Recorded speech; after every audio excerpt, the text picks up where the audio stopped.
On Thursday, January 29th, I was sent to cover the Asian American Association of Oakland University's Cultural Showcase held in the Oakland Center. The Culture Show was the final installment of a series of events celebrating Asian culture last week, including a virtual tour of China and a Chinese New Year's celebration. The Culture Show consisted of several performances showing both traditional and modern Asian culture, including fashion, song, dance, and instrumental performance.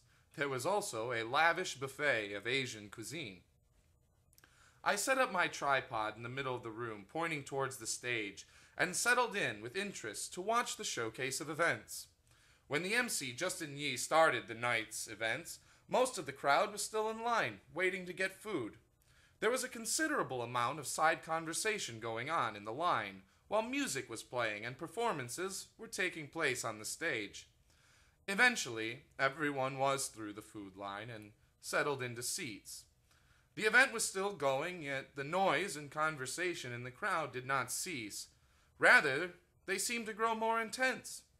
At one point, as I was considering how terrible the audio on my video recording must be turning out, I looked around the room behind me and noticed people on their phones, others with backs turned to the stage, engrossed in their own conversations.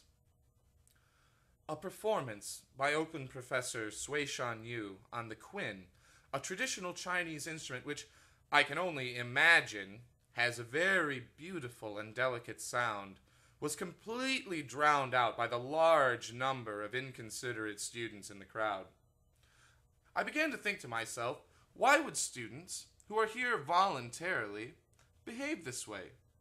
Students' attention may be difficult to hold in a required class where attendance is mandated, but at an event like Thursday's, not a single person was receiving an attendance grade for their presence.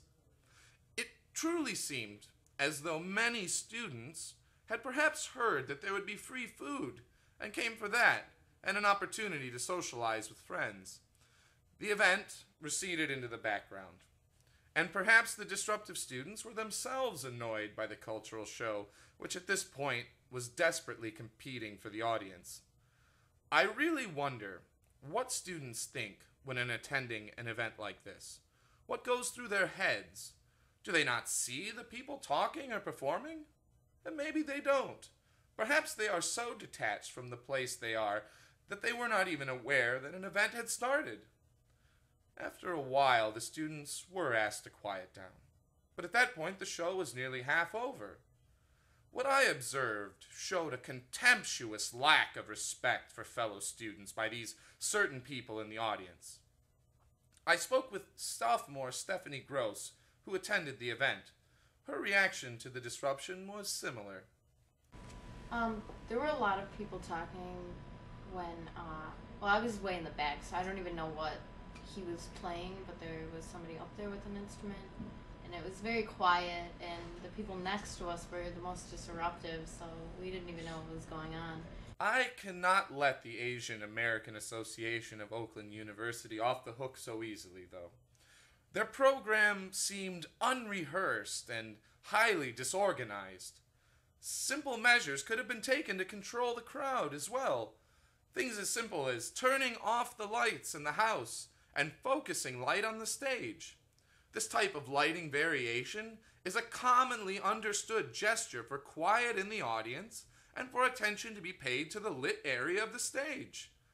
Also, allowing people to get food while the performance was starting, I believe, was instrumental for setting the tone for the rest of the event.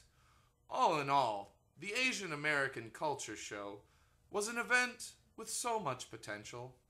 Potential that could have been better utilized with a little more planning on the part of the organizers and a little more politeness on a part of the attendees.